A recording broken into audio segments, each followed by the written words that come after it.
Are you experiencing problems in your life and wondering if your drinking has anything to do with them?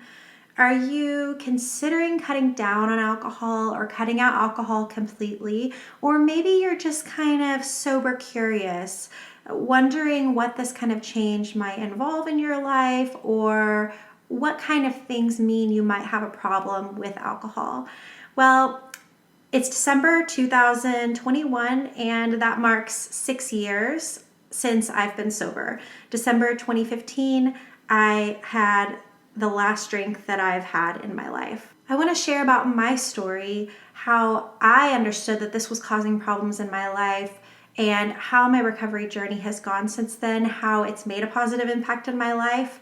So let me know in the comments below if any of this resonates with you, if you see any correlations between your life or any similarities. But yeah, I just want to share from my heart today what my experience has been. So I am Anna Wickham, and I help you create a more radiant life through passion, purpose, and peace.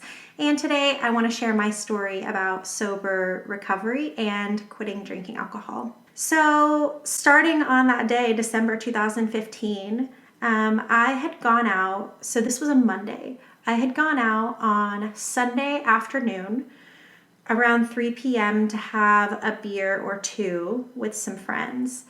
And one thing led to another. I met up with some strangers. We decided to go clubbing, and I didn't get home until 6:30 a.m. on Monday morning. Now, this was not a super normal occurrence. For me, it's not like this was every single weekend or every day, but it had happened before. But this particular time, I just saw my life clearly, and I thought, how did I get here? What am I doing? What am I doing with my life? What's going on? I no longer have control. I think that was the moment that I realized or was able to admit to myself that I was not in control of my life. And so I was very full of shame that day. And I decided I was going to quit drinking until I figured out how I could drink in a way where I was in control of my life. That was 6 years ago, and I haven't had a drink since that day, December 7th, 2015. I want to explain a little bit about my relationship with alcohol at the time, because I hadn't really known anyone who quit alcohol, and I assumed that someone who had a problem with alcohol or someone who was an alcoholic was someone, I always say, like drank vodka in their cereal, was like walking down the street drinking from a brown paper bag, couldn't get through was drunk all the time, couldn't get through the day without alcohol. And that was not the experience that I had with alcohol. I drank heavily, mostly on the weekends. I probably drank 4 or 5 days a week, and most of those days on weeknights, I would have 2 or 3 glasses of wine or would go out with friends for 1 or 2 beers. The problem was that if I went out with friends for 1 or 2 beers, I might have 1 or 2 beers, or I might have 6 or 8 beers and not be able to work the next day.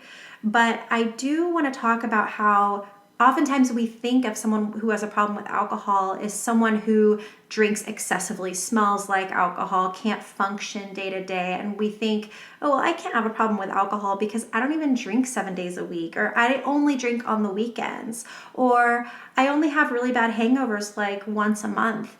I was really suffering from hangovers 2 to 4 weekends, 1 to 4 weekends a month. So I definitely wasn't drinking every day. I wasn't getting drunk every day. I was never drinking in the mornings, only at night. And yet I still felt that I did not have control over my life. So December 2015, I decided to quit drinking. And even though I got sober at that time, that did not make all my problems disappear. As a matter of fact, I feel like it made all my problems come to the surface. Things actually got worse after I quit drinking. And when people quit drinking, that often happens because we use alcohol to numb and avoid problems, numb our pain and avoid problems. And So when we quit drinking, we suddenly become aware of all the problems that were already in our lives that we were maybe in denial about or that we were using alcohol to avoid. And that's what can make quitting drinking alcohol really difficult, not to go back and do it. In my case, I was determined to quit drinking alcohol, but even though I became sober at that time, I did not enter recovery. I was not on a recovery journey at that time. I just didn't realize it. I was not part of a 12-step program. I did this all on my own. I wasn't working with a professional, a therapist, or anything. I just quit drinking cold turkey by myself. I didn't think I needed anyone, and I thought that was that. But as we'll soon find out, that was not the case. What I did, instead of going back to drinking alcohol, which I was determined not to do, is unbeknownst to me, I was starting to use work addiction and achievement addiction to start filling that void that alcohol was previously filling for me. Work addiction, achievement addiction are different things. Work addiction was all about becoming so busy that I couldn't think about any of the pain that I was actually feeling. That is an avoidance mechanism similar to alcohol. And then the achievement addiction was giving me the feeling of being enough, of being okay. So the work addiction was keeping my mind off the fact that I didn't feel like I was okay.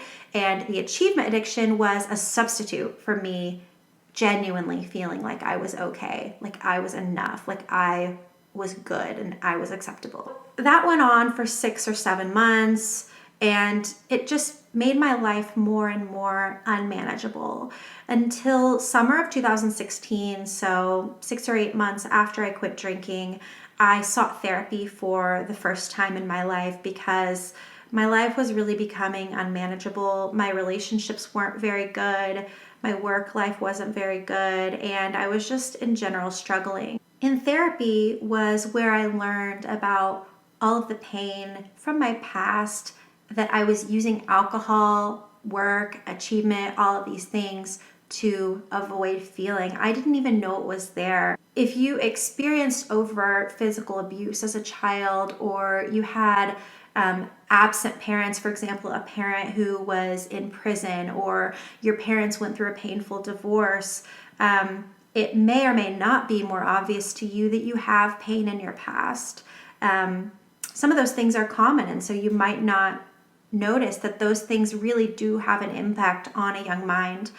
But I didn't have any of those extreme situations in my life, and so it was really difficult for me to look back and identify the sources of pain that were really causing me to use alcohol to avoid them. And I highly recommend working with a therapist or a professional to help you identify some of those things, because I think if I had not gone to therapy, I wouldn't have been able to identify them on my own. It was really when I started going to therapy that I sort of embarked on a real recovery, because I was looking then at the root cause of my alcoholism rather than just getting rid of a symptom. So I want to talk a little bit about some signs that, looking back, I can see were red flags with my relationship with alcohol. Now, I don't believe there's any definitive list of this makes you have a problem with alcohol and this means you don't have a problem with alcohol. No, I believe only you can honestly answer that question. So here are the signs in my life that I really didn't have a good relationship with alcohol. First of all, I didn't want to do anything unless there was alcohol involved. So going to dinner, that was great. Going to bars, of course. Going to a street fair, I didn't care as long as we could drink. Even going hang out at a friend's house sounds great as long as we can drink. If there wasn't alcohol involved, I really wasn't interested in doing it. So much so that I remember when I went to my first yoga class, my friend had been asking me to go with her, asking me to go. Finally, I said, okay, I'll go with you if you promise me we can get a beer afterwards. And that's how she got me to go to yoga class. I felt like I couldn't relax without alcohol, and that if ever I needed to relax, then I needed a drink. I also often struggled to fall asleep without alcohol, and I used wine, especially to fall asleep. That was really, I was self-medicating anxiety and insomnia, and probably even depression, all of that self-medicating with alcohol. I periodically got too hungover to be able to work. So I would either not go to work or I would go to work, but I just wouldn't be really any use to anyone because I was so hungover.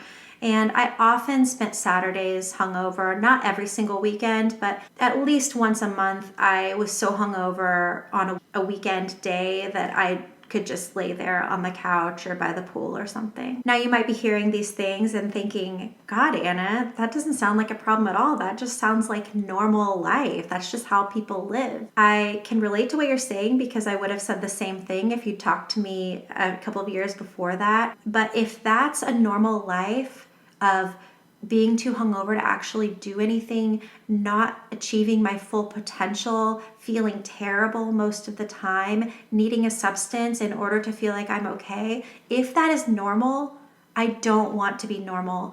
And you deserve better too. You deserve better than that, than to feel so much shame and pain and anxiety and depression that you need something to appease that in your life.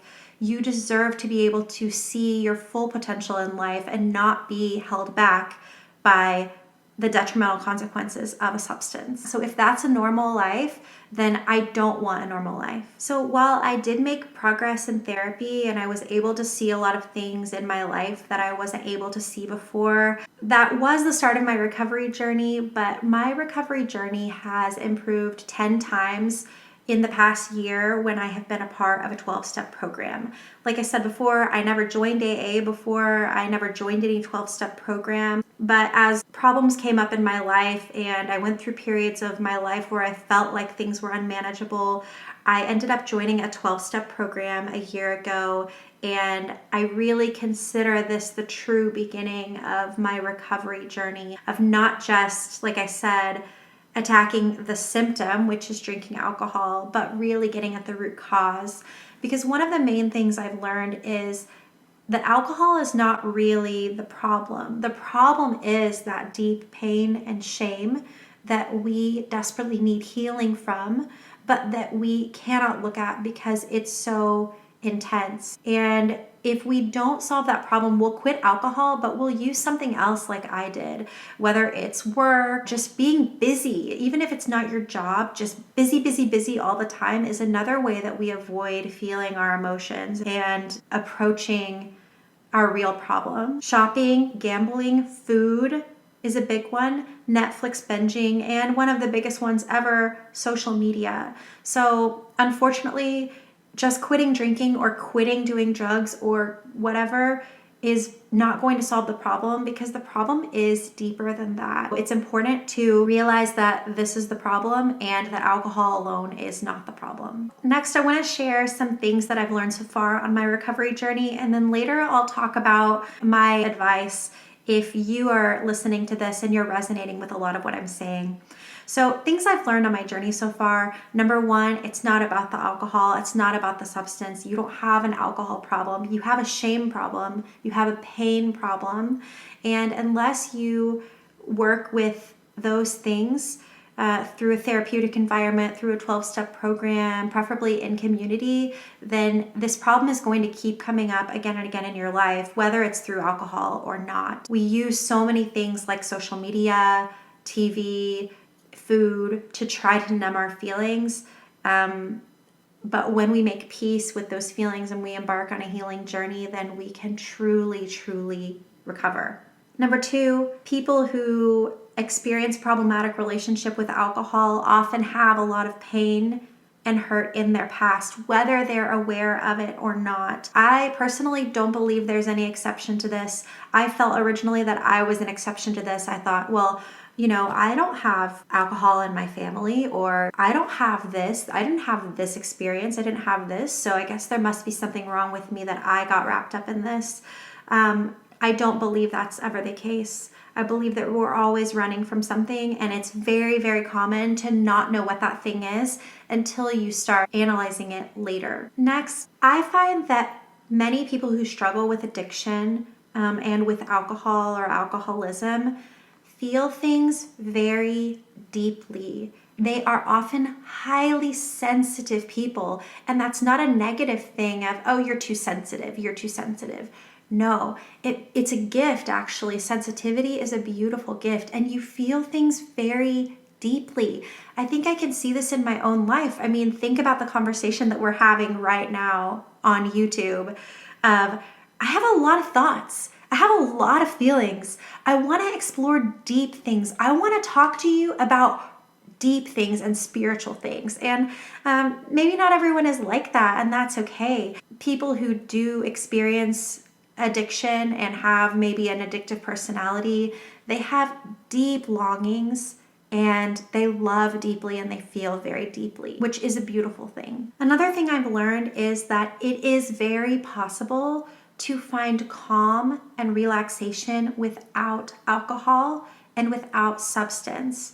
So for someone like me, I've struggled with anxiety for a long time. It takes time to cultivate the ability to experience calm and relaxation without the aid of alcohol.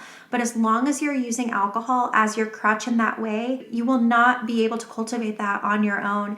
It's like going to the gym. You just have to work out those muscles, and you have to work on it over time. And that doesn't mean sit down and, okay, I'm gonna relax now. It often means working through trauma, going on a healing journey, working through pain, and also developing new coping mechanisms and new tools that you can use to experience calm. For example, your relationship with a higher power, which is a big part of 12-step programs. Spirituality, meditation is a huge one. It was life transforming for me. It is possible to experience calm and peace without substance. And with alcohol out of the way, you will be able to explore healthier tools and coping mechanisms to be able to do that. So here is kind of my advice on where to go next, depending on where you are in your journey. These are just some suggestions based on my own personal experience. I highly recommend a 12-step program. When you share your experience, your mistakes, your true authentic self in a group of other people, that is how shame dies. Shame thrives in the dark. When we want to hide it instead of airing it out, then it seems so much bigger and worse than it often is. But when we share ourselves authentically in community, then that shame starts to die. It dies in the light. And so speaking with a therapist is another great way to let out these experiences and feelings. But I find that a 12-step community is just so effective for this. And not to mention, it is a nonprofit program, so it's also quite a bit less expensive than therapy. And I feel it's just so well tailored to all types of addiction. So I highly encourage you to join a 12-step program. And one of the things that put me off, probably the main reason I decided not to join a 12-step program in 2015 when I first quit drinking, was the whole thing about God. And I didn't believe in God at the time. I now do, but in a very different kind of way than I did growing up. That's what put me off from joining a 12-step program was, well, I don't believe in God, so this program's not going to work for me. I encourage you, even if you don't believe in God, even if you're a staunch atheist, that's totally okay. I encourage you to go with an open mind. It's not about converting you to any type of religion or belief system. It's just about an effective way of coping in life, and you don't have to believe in God in order to benefit from it. So I wouldn't want that to prevent someone from getting help the way that it prevented me from getting help for a long time. Next, your perception of your level of drinking may very well be tainted by the people that you hang out with. So when I was drinking, I was hanging out with lots of other people who drank as much or more than I did.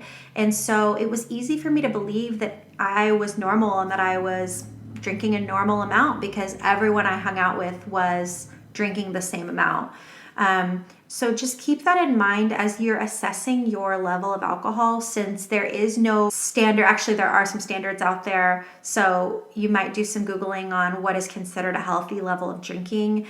When I did that on the day that I quit drinking, I was pretty shocked by how much it was saying that I was drinking in excess. And I think part of the reason for that was because of the people that I hung out with, they drank as much as I did. And so I thought it was normal. I didn't like to hang out with other people who didn't drink, so I didn't have them in my life as sort of something to compare to. So just keep that in mind as you're kind of assessing your own alcohol level. The other thing is, if you do decide to cut down on drinking or quit drinking, you may experience some pushback from your drinking buddies.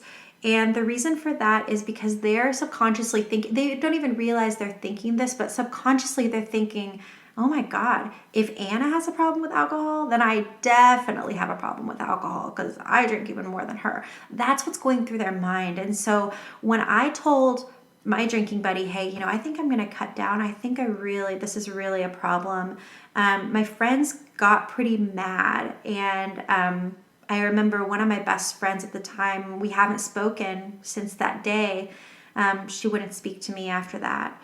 And so that might be a little extreme, it might not, but whatever the case, just know that you may experience some pushback. It has nothing to do with you. It has everything to do with them and what they're feeling about themselves at the time. But don't let them convince you to acquiesce if you have decided for yourself that this is the right choice for you. The other thing I want to let you know is there is so much out there to do besides drinking. That might be obvious to you, but it wasn't to me.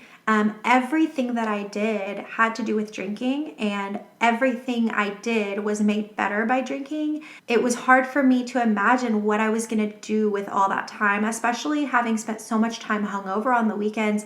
I had so much free time after that, but there is so much out there. I have a more full, diverse, varied, enjoyable life now than I ever did when I was a drinker because I was always doing the same thing before. I lived in some very interesting places, but all I wanted to do was spend my time drinking. So I can't say I even traveled around and got to see cool sights because I wasn't really interested in that at the time.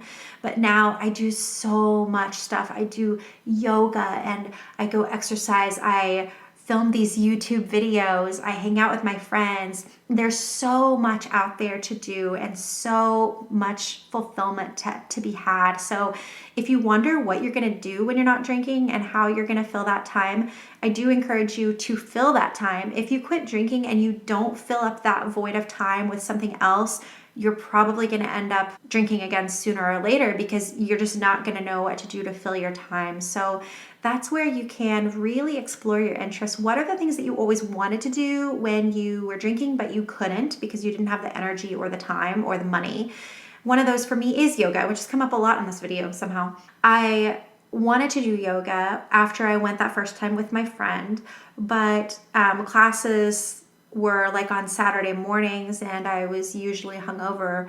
And I remember I bought this kind of expensive package of yoga classes that were for Saturday mornings. And I thought that if I bought that package, it would incentivize me to drink less on Friday night. So I wouldn't be hungover and I'd be able to go to the yoga classes. But that didn't happen. I still got too drunk and still was hungover on Saturdays and really probably didn't use any of that package.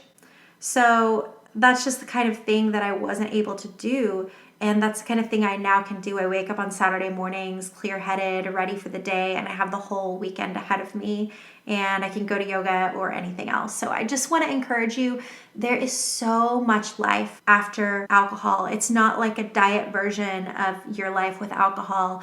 It is so full and so beautiful. So I encourage you, if you feel like you've resonated with this conversation, you feel like you do have potentially a problematic relationship with alcohol that's preventing you from experiencing your full potential, that's causing problems in your life, in your relationships, in your work, and could potentially be masking pain and shame deep down that needs to be healed and loved on, welcome, congratulations. Consider this your opportunity for a fresh start. I can honestly say that I am so grateful for that rock bottom moment 6 years ago, because if it wasn't for that, I would not be where I am today, living in my purpose, experiencing true healing, true community, true peace, self-acceptance, and healing from my shame and my pain. If that's where you are, it is really a truly beautiful opportunity to have a fresh start. There is nothing you've done no mistakes that you have made that prevent you from experiencing recovery or healing. We have all made big mistakes. We have all hurt people along the way. We have all hurt ourselves along the way. We have wasted resources and time. There is nothing you've done that prevents you from recovery. So I hope that my message and my story has resonated with you. I hope that it helps you determine what might be a good next step for your life, whether it's cutting down on alcohol, cutting out alcohol completely, joining a 12-step program after you've already gotten sober. Please share in the comments below what your experience has been, and I would love to hear from you. I will see you guys next time.